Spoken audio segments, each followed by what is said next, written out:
Hayom Shishi, today's Friday. We're supposed to learn a Maimer. Now, I'm going to get straight, let me just inside. Let's get straight to it. First of all, tomorrow's Yud Beis Sivan. Yud Beis Sivan is the end of the Yemei Tashlumin for Shavuos, as you know. Because there was a week for every Yom Tov, for everybody to bring Karbanos. Just like there were 7 days for Sukkot and 7 days for Pesach, there was also 7 days for Shavuos. Shavuos is actually Achas Bashana, it's 1 day. So there were makeup days. The day after Shavuos was called Yom Tvayach. Yom Tvayach means when people brought Karbanos, which la halacha they couldn't bring on Yom Tov, because you're not allowed to shech the carbon unless you can have a noah from it. And then the days after that were Yemei Tashlumin, meaning to say you could have brought the carbon the day before, but since there were so many people, if there was not enough time to bring the carbon on the first day, so you brought the carbon on the subsequent days until 7 days, until Yud Beis Sivan. Yemei Tashlumim for Chag HaShavuos. So this is one of those days that the Rebbe made. Yud Beis Sivan was a Yom Tov, was a Moyed that the Rebbe sort of created. It's brought in Gemara and it's brought in Halacha, but it's not something that people really paid attention to. The only thing we did to commemorate Yud Beis Sivan was not say Tachnun. This whole week, including tomorrow, we don't say Tzidkoska, we don't say Avarachim, we don't say Tachnun for the first 12 days of Sivan. So the Rebbe always explained. Okay,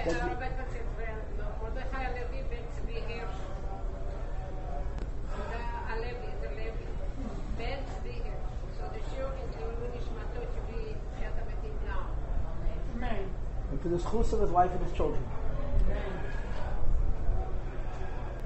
So the Rebbe explained so many times that the Yemei Tashlumin doesn't only mean days to pay up things that you missed, but to make perfect. So machen ganz.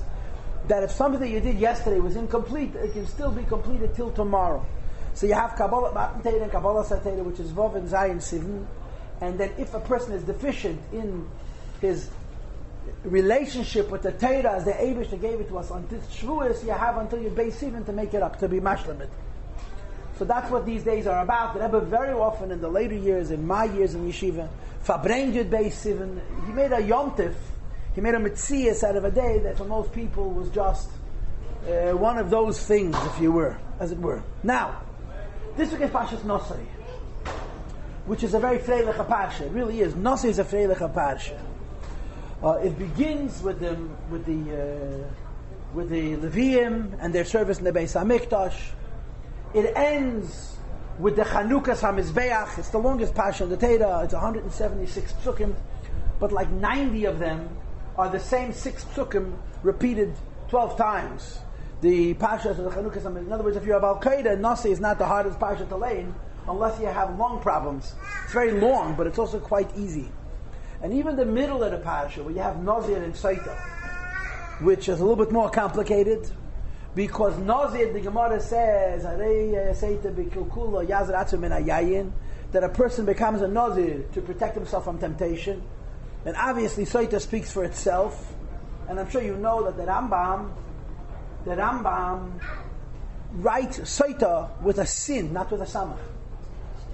Because the word Saita is from the word Shtus. Ki siste ishtei ein adam ever aveira elim kei nichnas bei ruach Shtus. So you have the perishus of a Nazir to protect himself. You're doing nedarim siyag lapishus. A person wants to be careful about serving HaKadosh Baruch Hu, so he makes fences. And even to get to Saita, of course, the Rebbe always discusses that the Saita is the Yid and the Eibishter. And there's an accusation.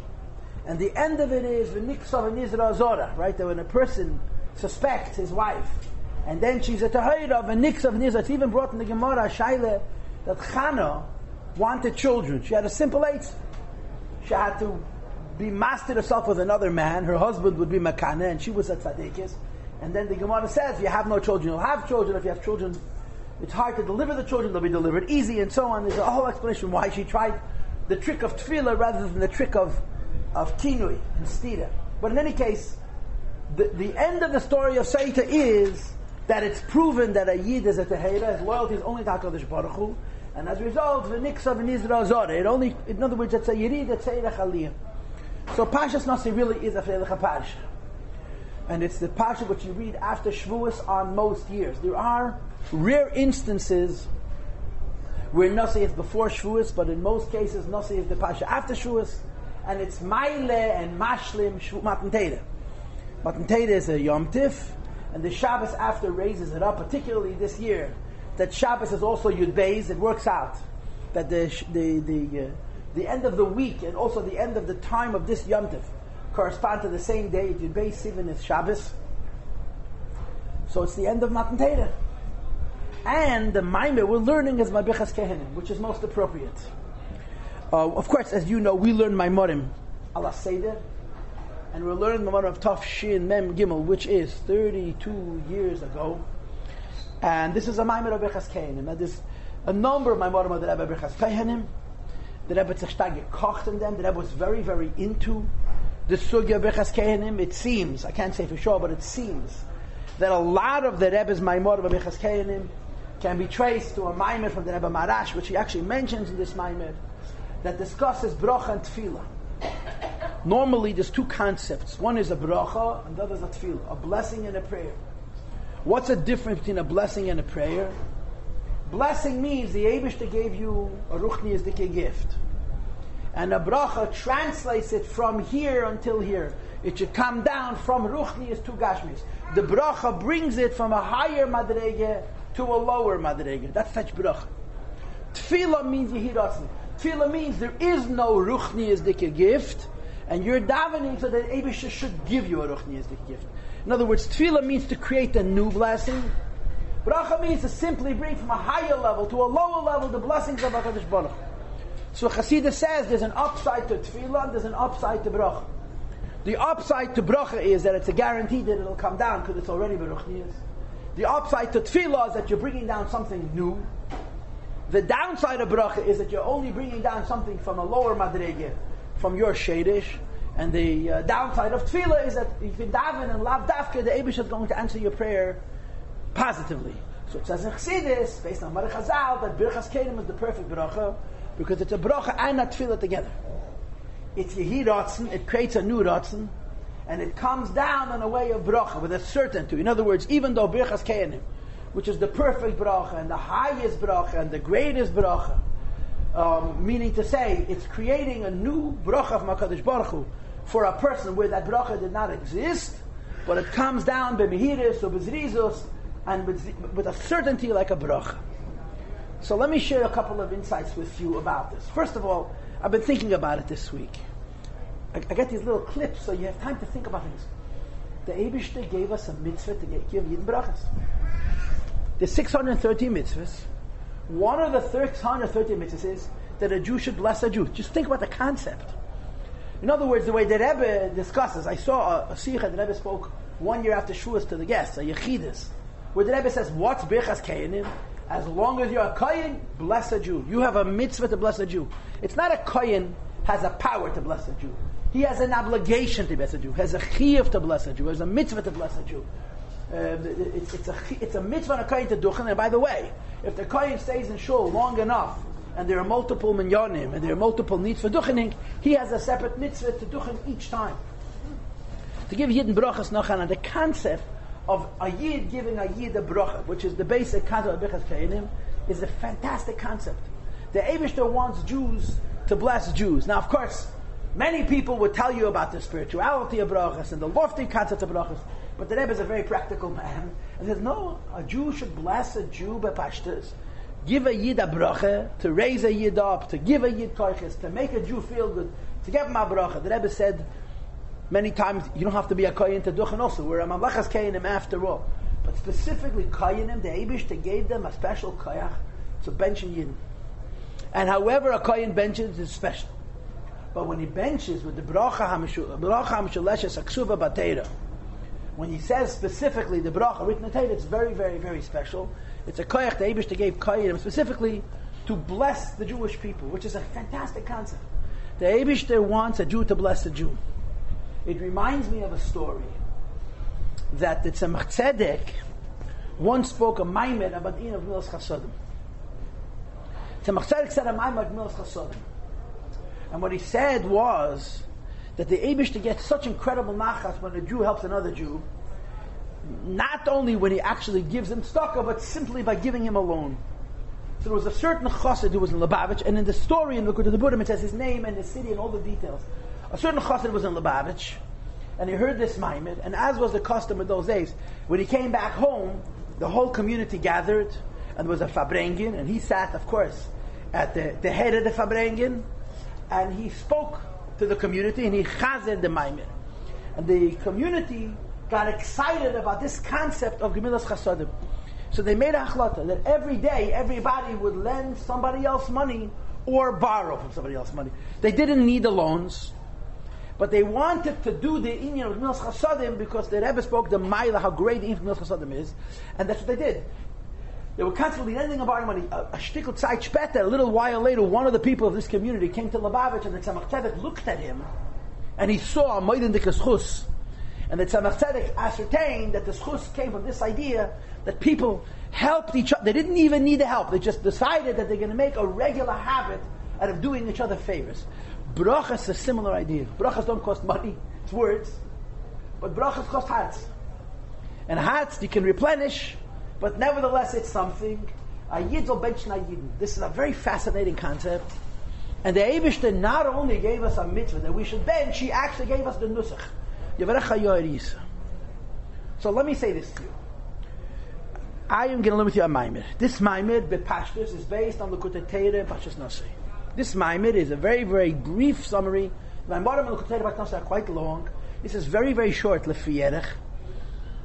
But I did not take out Sfarim and look up my Maimorim. I didn't, in learning this maimed, I didn't take out this. He mentions that Arashsa maimed, he mentions. I didn't look up the Maimorim. So I don't know what part of this is original and what part of this is not original. So I can't say for sure what's the Rebbe's Chiddush. But the part of this that's certainly interesting is we call Birchas Kein in Bracha HaMeshuleshes. Right? In the Nusach that the Chazan says, I mean, women don't daven for the Yomid. So women don't say, Meshuleshes means triple. Because Birchas Keinim is 3 brachas. Yivrakcha Yoed Yisar. It's 3 words, 5 words, and 7 words, which is of course a total of 15 words, and 60 oisias, as we all know. Yivrakcha Yoed Yisar is a bracha Meshaleshes. The Rebbe said it's not a bracha Meshaleshes. It's a bracha of 5. What's the 5? Yivrakcha Yoed Yisar. Then he says, V'somu es shmi al b'nei Yisrael is the 4th madrege. V'ani avorachem is the 5th madrege. And he's arguing that these are 5 levels. Yevaracha Hashem v'yishmerech is the lowest level. Yoyer Avaya Ponev Elacha v'yuchonek is a higher madrega. Yisad Hashem Ponev Elacha v'yasam v'chasholem is even a higher madrega. Then v'somu es shmi al b'nei Yisrael is even higher. V'ani avarachem is even higher still. Okay, how? I'm giving you the cheshbon, I'm giving you the mathematics before we start. In the first 3 psukim of this bracha, you say Yevaracha Havaya. Yoyer Havaya. Yisa Havaya. That the bracha comes from Shem Havaya, which is of course higher than any of the other Shemas. The 4th bracha we simply say V'samu es Shmi. My name. But we don't say what my name is. So the argument is that Rebbe uses the expressions Shem HaMefurish, Shem HaEtzem, Shem HaMefurish, and Shem HaMeyuchet. Since it doesn't say Shem Havaya, if you look on page Kuflan Tes, the 2nd paragraph, 4 or 5 lines from the bottom, it says V'samu es Shmi. I underline the words Shem HaMeyuchad, Shem HaMefurish, Shem HaEtzem. So Shmi is higher than the word Havaya. And what's higher than Shmi? Ani. I. Just like we say Anochi is higher than Havaya, Ani is also higher than Havaya. V'ani avarachem. So what's unique about this Maimed, and again, I'm repeating, this is the classic Bechas Kehen in Maimed. It's the Maimed that you learn in the Likutei Torah, which is later repeated by all the Rabbeim. And as you know, if you come into these classes regularly, you know by now that the way Maimorim work is that the Maimorim are repeated by Rebbe after Rebbe, the same ones. There's really very, very few new Maimorim. Rubam Kekulam, the vast majority of Maimorim, are repeats. Not then every Rebbe says it in his own signon, in his own language, in his own form. You should know Reb Nissen. There's a sefer called Reb Nissen. And there's a quote in there from Reb Nissen, which is really, it's pasha true. Reb Nissen was in Lubavitch. then listen, I would imagine he heard Mamana from the Rebbe Rashab, although I can't know for sure. He certainly heard Mamana from Friedrich and Rebbe. And he said, when he saw the Mamana of the Rebbe, he says, the Rebbe is saying the same in Yad that Rebbe said in the previous generations, but he's saying it for our generation. And he explained why, because the Mamana of the Rebbe are very concise and much more crystallized. The Mamana of the Rebbe are, even the long ones, are short. In other words, the Rebbe doesn't give you 2-page long explanations. He gives you 3-line long explanations. Everything's bekitzed, very clear. And it's easier to follow, it's easier, as they say in Yiddish, how can Kop, the Rebbe are really for our generation. Sometimes they're very deep, but they're said in a very, very concise, in a very kitzadik way, in a very clear and tamtzistik way. And this Maimed is no exception. It's a Maimed Akafilukut the Torah, but the Rebbe says it bekitzed and very clear. But again, I can't say this for sure, but at least superficially, the Rebbe makes bracha ha'shuleshes into bracha ha'chamishis. It's a bracha of 5, not of 3.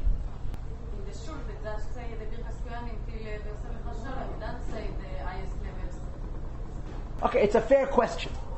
That's what the Rebbe does to this Maimed. He makes from 3 into 5. At the end of the Maimed, if you want to cheat, which is of course a good idea, if you look on page Kuf Samach, so the Rebbe gets carried away with the number 5. In other words, he's making Bechas Koyanim from 3 into 5. So he says you have 5 Madregas in Torah, you have 5 Madregas in world, Atzilus, Bri, Asiya, and higher than Atzilus. You have the Arba HaYodas v'Hachamishis, you have the 4 Oisis of Shem Havai and Kutz HaShiyud. That's what happens in this Maimed. In this Maimed, 3 becomes 5. Okay, that's the Gishmak of this Maimed. So we're going to learn the Maimed. Time is not our friend, it never is, and I'm late, as I always am, unfortunately. But let's go through the Maimed as best we can. Like I said, the Inyanim are familiar, but Zeir Klor, very, very clear. And again, appreciate Birchas Koyanim B'chlal is a very, very great bracha. And the Rebbe is making what was normally understood as a bracha ha'meshuleshes into a bracha with 5 madregas. The first 3 are Havaya, the first is Shmi, Stam, and the 5th is B'chlal, not the word Shem, it's Ani. It's very interesting, it's just very interesting. So we begin. Vidaber ad Hashem al Meshalemir, Daber al Arav al Bon of Lemer, Keis Vorchas Neis al Melhem, Yivrecha Yoir Yisa, V'Somas Shmi Abnei Yisov and Yavanach. Says the Rebbe, Hinikachoshev Kan, Hey and Yon. There's copies, please help yourself. There are 5 things here. Gimel HaBrachos, which everybody knows. Yivrecha Yoir Yisa. And then you have Oid, Beis Brachos, V'Somu, and V'Ani. So the Rebbe says 6 lines into the Maimed that V'Samu is Shmi HaMiyuchad is my own personal name. And again, the connotation is that Shmi HaMiyuchad is higher than Shem Havayah. And V'ani Avarachem B'chinas Ayin is even higher than Shmi. So there's 5 Madregas, and the 5 Madregas go in a Seder from the lowest to the highest. Yivrecha is the lowest Madrega, Yor is the second Madrega, Yisa is even higher, and then above those 2, you have Shmi and Ani. But then the Rebbe says, V'chein muvan gam betchilas hakos.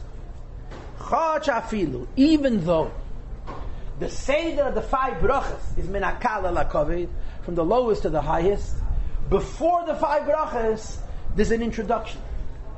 And the introduction, which is before the 5 brachas, is higher than all 5. And what is that? That it says, Kei Tevרכו. And the Rebbe says, Tevרכו is Eisius Big Kisrei. There's 5 brachas. Yivrakach Hashem v'yishmerecha. Yor avaya panav elecha v'yichanecha. Yisa avaya panav elecha v'yasam v'choshalem. And then we say v'samu with Shmi. And then we say v'ani avarachem. Before the first, you say Kei Tevרכו. And Tevרכו goes on Kesed, a very high madrege. And what the Rebbe says is, it's true. Birchas Koyanim goes in steps from the lowest to the highest. But before the first step, you have a kayach from the highest inyan, from the idea of Kesavara. Some 5 lines from the end of the paragraph. Normally we say, this is what I told you in my introduction, that davening is higher than brachas. Bracha brings down what's spiritually in potential already. Prayers,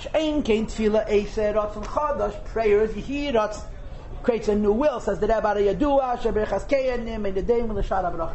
Berchas Koyanim is different than all other brachas, because there's a Ma'ila Tefillah Bracha. I want you to know, I forgot to say something before. so I'll say it now. There's another characteristic to Birchas Kehanim.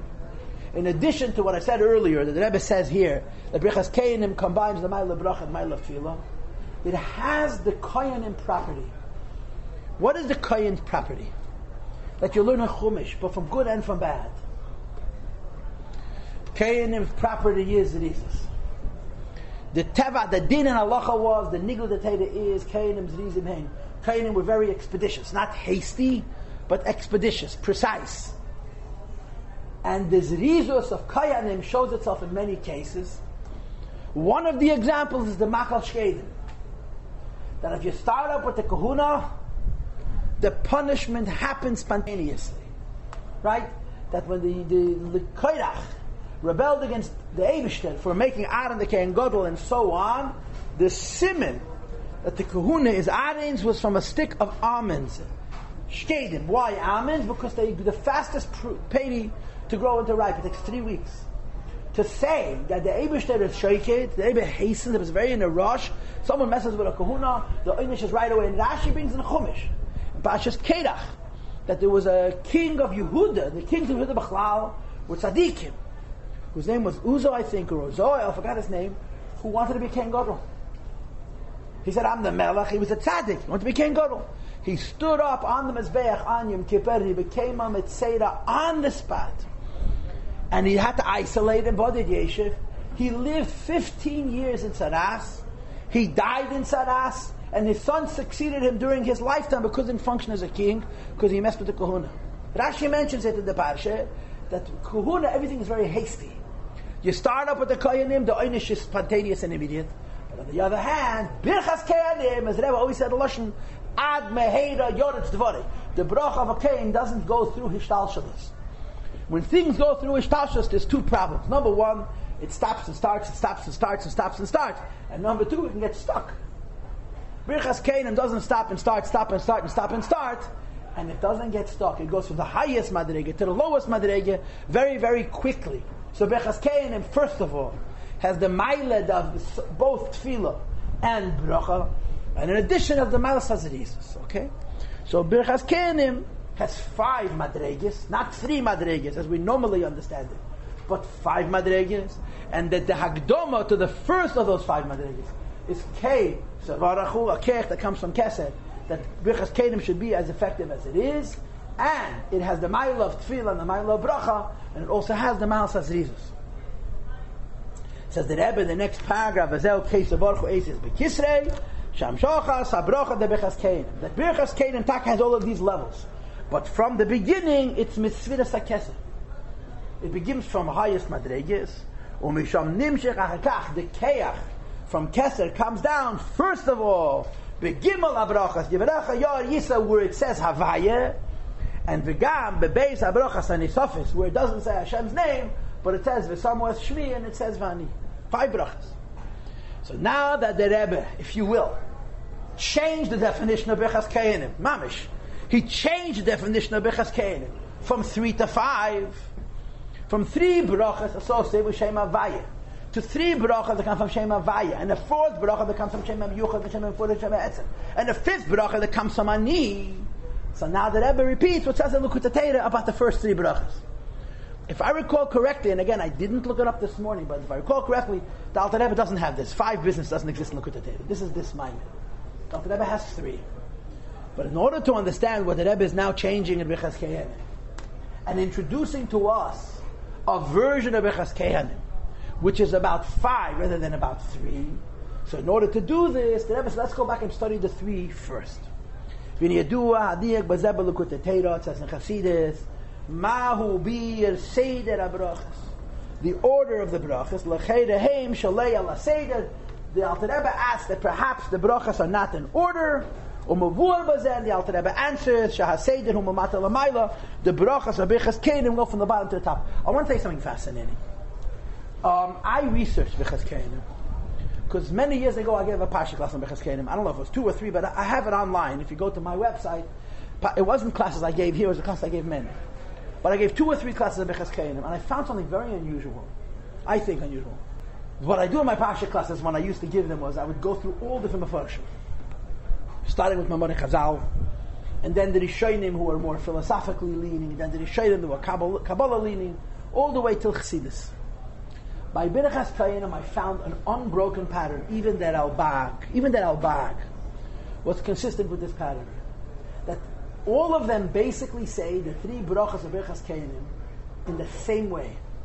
And you have it in Rashi. Yevרכך means a bracha that needs to be guarded. V'yishmerecha. It's a bracha that has to be protected. A bracha that has to be protected is an incomplete bracha. Yoir adeshem panav elecha v'choneka means a higher bracha that needs no protection. It's self-protected. Yisa havaya panav elecha v'esmecha shalom. Rashi goes on tshuva, on the correction of a wrong. That even when something was not right, the bracha of Birchas Kayanim reverses it and makes it good. And Yerida Tzedech Aliyah. This is, if I recall correctly, literally every pirush on Birchas Kayanim, everybody in their own way says the same thing. You have three brachas. You have a limited bracha which needs to be watched, a higher bracha which is self-watched, and the bracha of correcting wrong, which is the highest bracha. And that's how we understand the three brachas of Yevrakach Yod. And that's Takal. The Rebbe explains it also in Likutei Torah. So he says like this: Yevrakach v'geimer v'yishmerecha. 6 lines from the bottom of page Kufnim Zayin is bracha b'teva. The first bracha is a limited bracha, and because it's a limited bracha, that's why you have Yevrakach b'momein v'yishmerecha min hamazikin. He gives you brachas, he gives you health, he gives you wealth. Versteht sich b'medida v'agbola in a measured and a limited way, and you need to guard it. U'lamayla mizeh, 4 lines from the bottom of the page, is the second bracha. Hashem shines His countenance upon us, and He gives us chen, which is a higher bracha. And the Rebbe says 2 lines from the bottom, has no measure, has no limit. Let me explain this to you. This is a standard philosophical form which you have in so many places, and we've talked about so many times. Yeah, I'm just giving you an example. What's the difference between pure and holy? What's the difference between pure and holy? Pure can be impure. Holy is removed from the possibility of impure. Pure applies to liquids. Holy applies to light. Because liquid can be clean and dirty. Pure water is tahir, it's solo. Impure water is achor, is not pure. There's no such thing as unclean light. There's only such a thing as a non-manifest light. Correct? You have oil in a cup. The oil could be clean or dirty, pure or impure. The light which burns on that candle has to be pure. It can't be any other way. The only thing is, it's possible that the light shouldn't be. So you purify, and then the holiness, the light, comes from HaKadosh Baruch Hu. That's the difference between the first bracha and the second bracha. Yevrakach means Eibush gives you a bracha that has to do with you. And a bracha which has to do with you needs a shmirah. Because if you don't watch it, it can become tamei. If you don't watch it, it can become dirty. Hashem shines His countenance upon you, His face, and He gives you chen, which for lack of words means He gives you light, He gives you holiness. And the light of the holiness of the Eibishter raises one above the prospect of unclean, above the possibility of unholy, and it does not need shmirah. So the first madrege is a bracha, which is like a real bracha, but it has to be guarded. And the second one is a bracha that is self-guarded, needs no shmirah. It's the second madrege. And if you were Kabbalist, that's the difference really between a beinani and a tzaddik. A beinani has to be watched. A tzaddik is self-watched. Ich hab gehat am Ashpiyah, soll sagen, wir sind stark, heißt der Pinyakurv. And wie nicht wie, we all were makabel from him. We all had fancier mashpiyim who spoke better English, but the bottom line is, whatever we have that's emes, we got from him. He used to fabring all the time. But midnight fabringen was finished, which drove us nuts, because when you're a bacher, until midnight doesn't count. That's the boring time, you know. It's only a fabringen after you're too tired to think straight. But he used to fabring nochanan, and he had the selba maisis. If you ever went to the Pinya's fabringen, you heard the same stories over and over again. And one of his stories that he would tell him was, it was a freezing day in Lubavitch. And the Rebbe Rayatz walked out of his room into the whole yard, to the courtyard. And a bacher was walking around in his shirt. And the Rebbe was also in his shirt. So the Rebbe says to him, Moshe, whatever his name was, Favos geis taru mona makif. Why are you walking around without a coat? the kensich upkilling. You can get cold.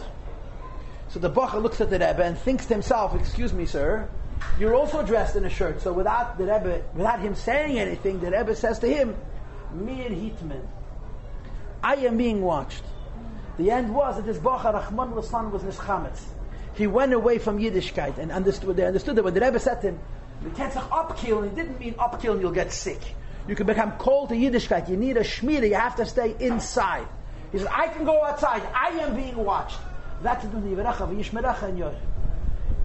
But then comes Yiso, L'mayla Mizeh, Husha, Mamshech, Yisa, Deshem, Panav Allah, Hashem raises up his face to you, V'yosem B'chashalem, which is Naila, Yeser, Gamma L'chizvah, the third Madre. I already told you the secret, which the Rebbe is not really going to discuss in this Maimir. And the secret is that this third bracha is not only a bracha that gives you things, not only gives you things that are self-preserving, it's the bracha of healing and correction. That when something is not good, Yisa the Shem Panav Elacha has a koyach of tshuva to reverse it. And you read the Tzedech Aliyah.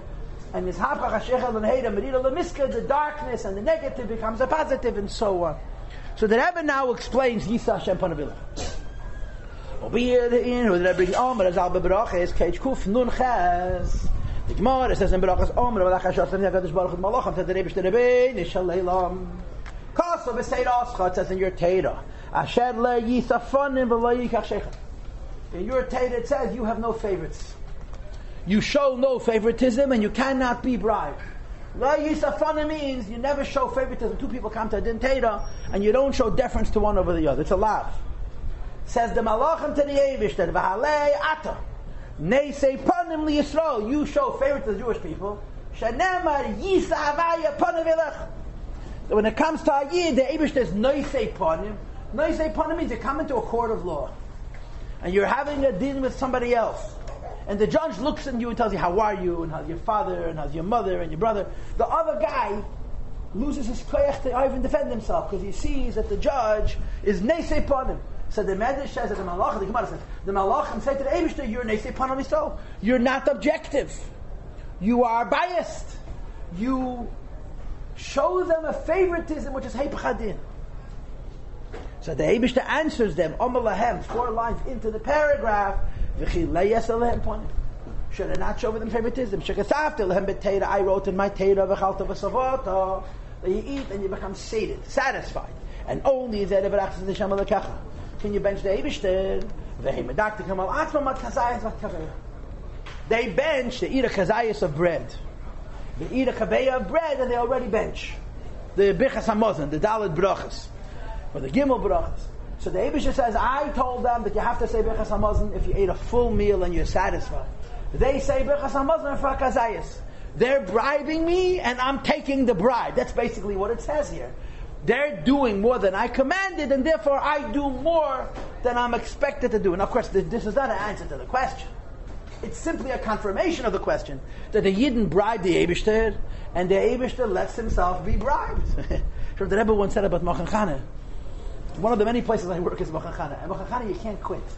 I work very little at Mochan Chana, but the Rebbe said, and I remember this, that if somebody says, I have a bias towards Mochan Chana, it's true. If somebody says that I have a Netiyah to Mochan Zosnu Wissen, in other words, I consider Pashtam the the Rebbe called Mochan Chana my home.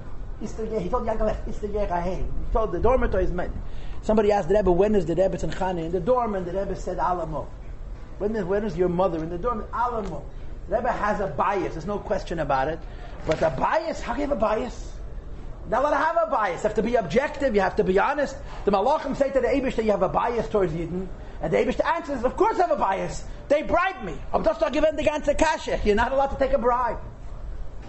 Yidden do more than the Eibishter expects. The Eibishter says benching is only when you have a svia, satisfaction. And Yidden are making it when they're doing Kedai. So the Rebbe says, what's this discussion?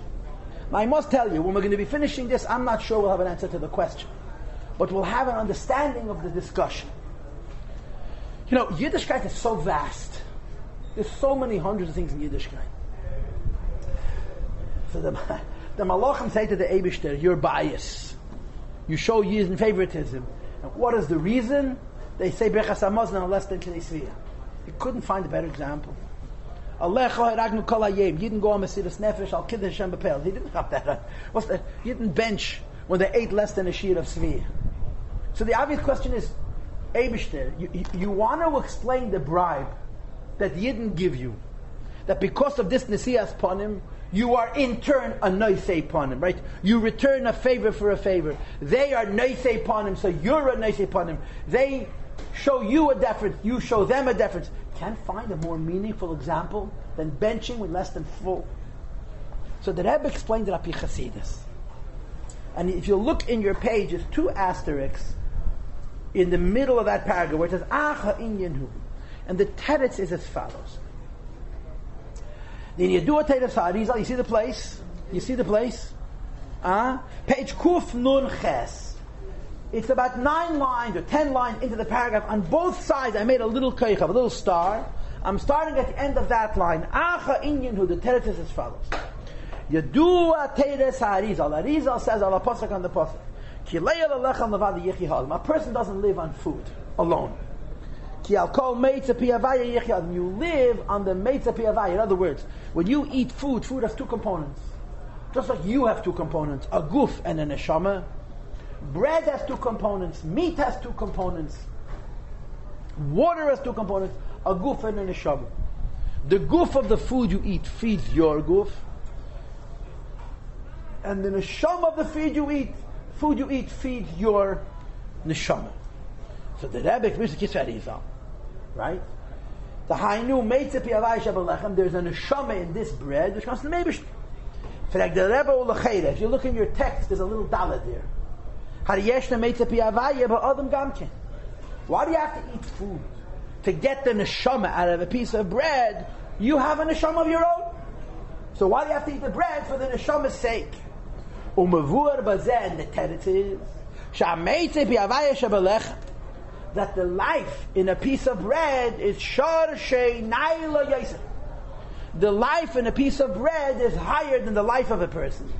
In other words, like they have the idea of shviras hakelim of tohu, and the Rebbe says, "Nofal lamata yosef." The life in a piece of bread and in a mineral fell lower.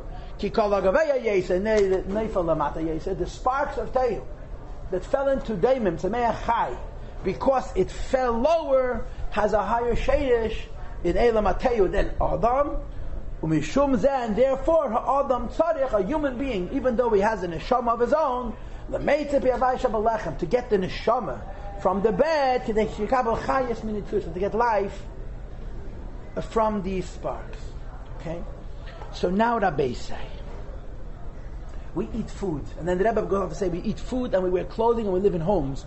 In other words, our partaking of gashmias, our utilization of the physical world, not just in what we consume, but everything we partake, goes into the category of lechem. And it gives us chayas mimeitza piyavai. There's a neshama in the clothing we wear. There's a neshama in the walls that surround us and protect us and give us privacy. The neshama of all of those things nourishes our neshama, because since they fell lower, they have a higher sheidish in elam ateu. Yeah. So bepashtus, the Eibishter gives us things to keep us alive.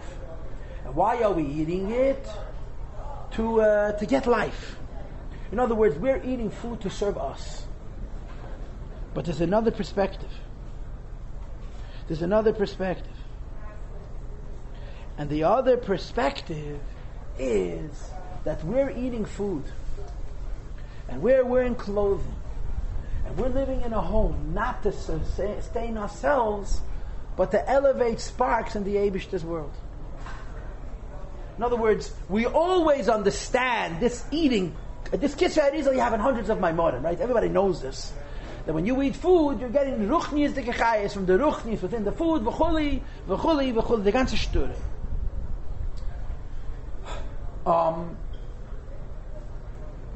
But it's for you. Here the Rebbe spit it a bit landish. It's for the Eibishter. Your neshama came into this world to elevate sparks. And v'yochalta, v'savota, u'v'erachta. There's a point at which you can say, I elevated enough sparks. At what point does a person say, I elevated enough sparks? When he has no more desires. Let's read it inside. 5 lines from the end of the paragraph. How does a person know whether he elevated sufficient sparks? And notice, the Rebbe is not talking about keeping us alive. He's talking about elevating sparks, which is a very different Motzei Pi Havaya. When do you know you have eaten enough food, worn enough clothing, lived in enough house to elevate the sparks for which Neshama came to elevate? To live from it and to elevate them, is if you're satisfied. Now, I've never met a Jew who's satisfied. The Lubavitcher Rebbe was never satisfied. The Rebbe told her, I saw the film, this guy says to the Rebbe, I have so much money. At which point is it enough? And the Rebbe says, you're alive, you gotta grow. There's no such thing as I can retire and live on what I have. You don't like the fact that you're a businessman and you're making money? You chose that life. Now this is your sacred mission. There's no such thing as stopping. I mean, it was powerful to watch. The Rebbe says to them, what do you mean? You think only davening is a mitzvah? Earning money is a mitzvah too? On many, many levels. You give tzedakah, versteht sich. But there's no such thing as stopping. You have to grow. You're never satisfied. But the Torah says, v'savata. You reach a point where it's enough. Today is severe. You've had enough. You know, in the davening in Krishma, you say, it's one of the interesting suttas, v'nasati Esev, B'sotcho livemtecha, you feed your behema, and you're satisfied. If you read that pasuk, it makes no sense. Du gibst essen dein behema, you feed your animal, and the person becomes satisfied. So Chassidus, of course, explains, you feed your nefesh habahamis, and your nefesh halakis is satisfied. The nefesh habahamis can never be satisfied, not in klipa, not in kedusha. The nefesh halakis could have kedei severe. And the person knows he's elevated all of his sparks when he's relaxed. Svir. Now, I don't know what the Rebbe means. I don't know what the Rebbe means. I just gave you Maisa listed. But I'm just going to tell you a famous Teres Baal Shem Tov, which I was thinking this morning when I was preparing the Shir, which you know. It's one of those Teres Baal Shem Tov which rattles the universe every time you say it. The Baal Shem Tov says on the Pasuk, Re'evim, Gam Tzmeim, Nafsha V'hem Yisatam. And he teaches when a Yid has a taiva for a Dover Gashmi, even if it's a Dvar Isser. The real reason his Nefesh HaBahamis desires, lusts for that thing, because his Neshama needs to elevate those sparks. The Pnimius of why you desire chocolate is because your Neshama needs to elevate the sparks in the cocoa plant. Why is everybody so enamored with chocolate? Because it's in the new world. They didn't have it all those years ago, so they have to elevate chocolate for our health as Aedis. When a person has a desire from his Nefesh HaBahamis, from his Yetzer Hara, to a Dover Gashmi, that's a raya that it's the Neshama wants to elevate the sparks. The only thing is, you have to make kosher the desire also. That you shouldn't desire it in Eifen HaHasur, you should desire it in Eifen HaMuter, and when you desire it in Eifen HaMuter, the whole reason the Eibusha gave you this taiva is that you should elevate it. Says the Rebbe, when you have no more desires, is a raya you elevate your sparks. A Yid's obligation of elevating sparks in this world is until he has no more desires. In other words, a big tzaddik, his desires are chatchila kedusha. The average person and the Baal Tshuva, his desires are klipa. But if he struggles with his reality and transforms his reality into Avedas Hashem, so the klipa is made into kedusha. And when he reaches a point of Sriya, you tell him, you did your shlichus. The inyan of Bira and Tzutzis, Aliyas and Tzutzis, since you find yourself in a matzav of satisfaction, it's a raya, you've elevated sparks, move on to something, a different avoida. That's how I understand it. Hina simen azehu v'savata. Shem gufei hagashmi, your physical body, kvar sava me'amaychal, is sated from the food you've eaten. Harei zeh simen, that's proof, shekvar kibel masbek chayis v'chulu, you got enough life. And again, I'm reading into these words, not only you have enough life and you don't need more life for you. You have enough life and you've elevated enough sparks for your Gilgal. Whatever your neshama came into the world to elevate it, is elevated already for haraya that you're satisfied. Says the Rebbe, and then there's a bracha. When a person eats and he's satisfied, which represents this idea that he's elevated all the sparkles that are shaykhs to him, there's a bracha. It brings on a very, very high level, and the Rebbe interprets it, After the beating on the tzutzis and the zichuch on the tzutzis, this halos, you raise the sparks to the Eibishter, and birchas hamazon is the return. So now, v'yachalta v'savota v'rachte is fascinating. V'yachalta v'savota v'rachte, in addition to the physical mitzvah, if the Eibishter gave you kol hanenem el zabar yivrocha, if ki'ilu nenem ekotche shamayim, you're not allowed to enjoy this world without saying thank you to the Eibishter. And when the Eibishter gave you so much that you're satisfied, becomes the real thank you. There's also the Pnimi, every neshama has sparks to elevate. When the neshama has no desire for any more sparks, that's a raya that it's completed the shlichus in terms of Allah on the tutzin, and then there's birchas kehanya. Says the Rebbe in the next paragraph, V'zeu shei medaktikim al atzmam, and Yidden are not satisfied with that. They're medaktik al atzmam at kazayis vat kabeya. Kazayis means the size of an olive, and kabeya means the size of an egg. Now what's the poshet pshat? What's the poshet pshat?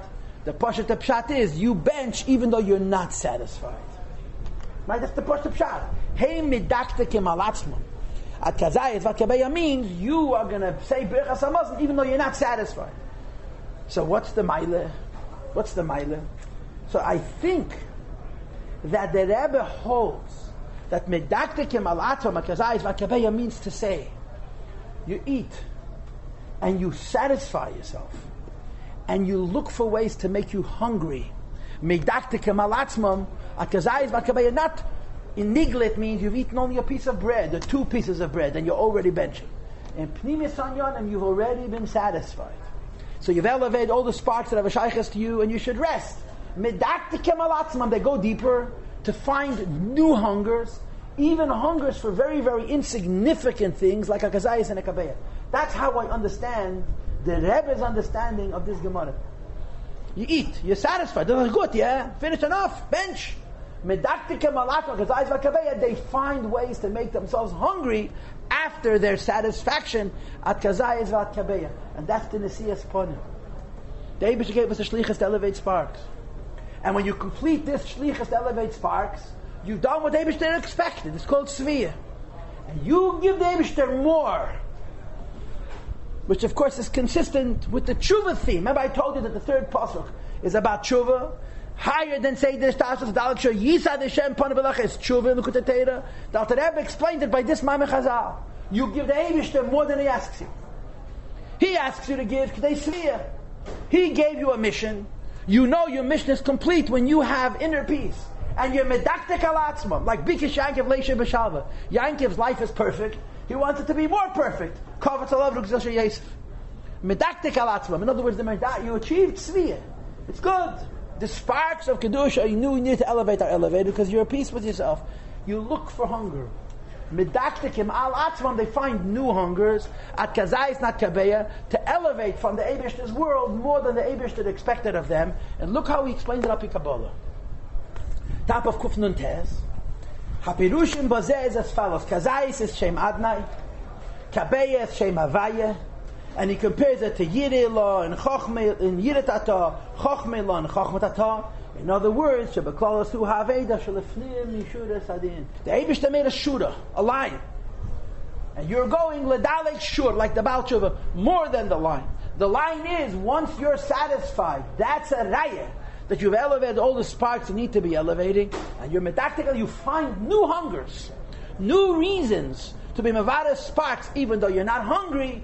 Medaktikim al atzmam k'da'at kabeya to elevate additional sparks in Eibishter's world, and that's the Nesiyas Ponim. That's the bribe. The bribe is the Eibishter gave us a shlichus, and we do more than our shlichus. That's the bribe. The Eibishter gave us sparks to elevate, and we're medaktik al atzmam to elevate even more sparks. It says the Rebbe 3 lines in the top of Mishum Zeh Bo Inyan Nesiyas Ponim. So we are Nesei Ponim, we so to speak, bribe the Eibishter. We give him more than he asks for. She'amshacha Nalas Yosef, which is the very highest levels of Amshacha. It's higher than Yevrekach, and it's even higher than Yoir. It's higher than Alazach. Yeah, I'm sorry. It's higher than Alazach. Ki kasher aveda yive'efen naila kazeh. Last line, first paragraph, Kuf Nun Tes. When you serve Hashem on such a high madrege, it's shalei be'erech bebechinas nesiyas ponim. The Eibishter doesn't only shine his face on you, he's noisei ponim. He raises up a higher face, whatever the pshat is. So now, did I answer the original question? How could the Eibishter take a bribe and show us favoritism? No, we take a bribe and we get more. But it's a different kind of bribe.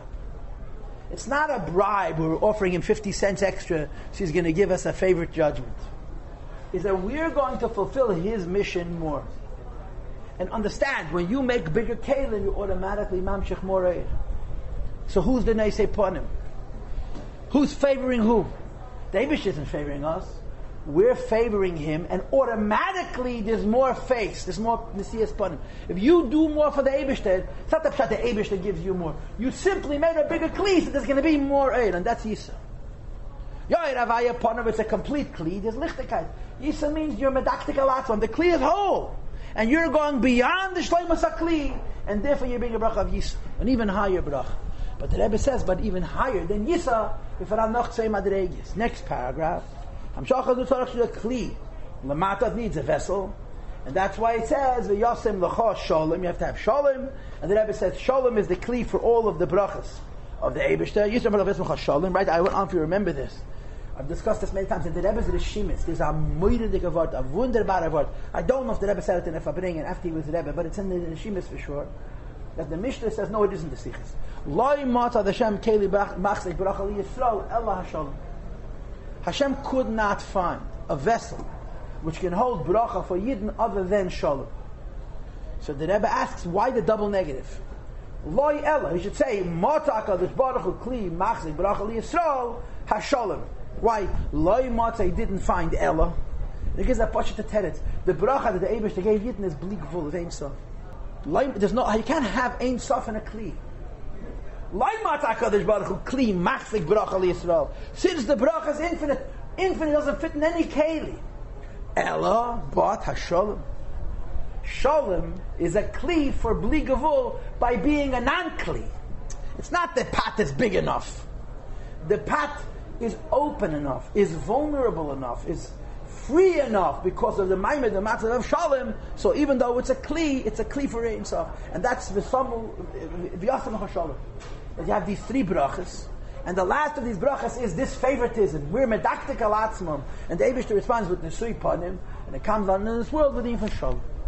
Zogt der Robber weiter, v'zeu ma shemesayim, on page Kuf Nun Tes, middle paragraph, the last few lines, v'samu eshmi, above the three Shem Havayas, including the Shem Havaya of Yisa, which is like about tshuva, you're giving to Eibush more than he asks, and he's giving you more than you are a kli for, but there are higher things than that. What's higher than that? Shmi, Shem HaMiyuchad, Shem HaMfurish, Shem HaEtzem, which is revealed in the Beis HaMikdash, and even higher than that is V'ani Havarachem, which is ACS Ayim. 5 madregas. Now the Rebbe doesn't really explain, and it would be very difficult to explain. If the third bracha is going beyond what the Eibush expects of you and getting more Nesiyas Pon than you are able to get, because you have a bracha of Shalom, what could possibly be included in madrega 4 and in madrega 5? The Rebbe leaves that for us to figure out. The Rebbe simply says, Berchas Keinim is not a bracha meshuleshes. It's bracha hamechumeshes. I remember being a kid. We used to hang out in Gelern Shul and make everybody crazy. It was an old Rosh City. I don't even remember Zalman Gelern did it. Zalman Gelern went a year to gelaufen from mitzvah to mitzvah. And he always was saving souls. He was a sweet, sweet, sweet Jew. And when he passed away, I went to him in Menachem. His children told me, given 5 Jahren in the Lagerin. When you asked him where he was during the war, he would say Siberia. He didn't want to tell people. He was 5 years in Auschwitz and in these places. 5 Jahren before we get out of it. And he didn't talk. If you asked him where he was during the war, he was in Siberia. He was mamish in the concentration. 5 years, and he survived. He was an incredibly interesting Jew. Still azay, einfach, very, very modest. But his life was mitzvahs. He was an old Russian guy who couldn't stand us. When we used to walk in to make trouble, he would scream at us, "Vuz badait chimish." What's the meaning of the word chimish? And I didn't have an answer. Chimish means 5. That's what it means. 5. That's what it means. Finif. 5 chumash. It's simple. Bracha ha-meshuleshes and bracha ha-mechumeshes. It's finif brachas. You have 3 brachas of Havaya, a 4th bracha of Shmi, a 5th bracha of Ani. The Rebbe doesn't tell us what these brachas are, but at least he expands brachas kayena. He leaves room for us to develop it further. And he ties it into the previous line. Next paragraph. There's a kachet. Hey, Dal Yisraelu, now that we changed Berchas Keinim from 3 into 5, let's link it to the Maimed of Shavuos. If you remember the Maimed of Shavuos, Ve'eya etzlei Omen. Ve'eya etzlei Omen. Shashuim, Lefana, Shashuim, Yom Yom. Misachekes, Lefana b'choleis. Mesachekes b'tevel atze. V'shashui es b'nei yodam. And if you were here when we learned this maimed, it was kesed, and it was chochma and bina, and it was midas, and it was malchus, and it was the lowest worlds. And the Rebbe spoke that in the lowest madrege, your mamshech, the highest inyan, says the Rebbe, just like Teda has 5 madreges, and the 5th is kesed, how the Teda is etzlei, one word HaKadosh Baruch Hu, and that the true Shashoy HaMelech Ba'atzmu say the Atzmi is the light of HaKadosh Baruch Hu, is nos chosam b'sheifa, in doing mitzvahs and Teda in the physical world. Those 5 are now linked to the 5 brachas of Bechaz. So let's go to 4 lines from the bottom of the page. These 5 brachas, from the highest to the lowest, not also come to the lowest levels, but dafka come to the lowest levels. Ad v'shashuei has been a the delights of man. It's down here. It's the light of the Eibishter in himself. It's mamshech kesed, and the rest of the mind that I showed you earlier. Okay, we're going to start. So, if you will, the Rebbe is taking a classic maimed, and he's enhancing it. Again, I did not look up the Makedas. It could be that this turning 3 into 5 says before. I have simply never come across it. He doesn't explain it. He simply stretches Bechaz Ke'enim. And says Bechaz Ke'enim includes not only the highest Giloim of Shem Havaya, but Giloim that are not only higher than Havaya, but higher than Shem, the Madrega Vani. Okay, that's it.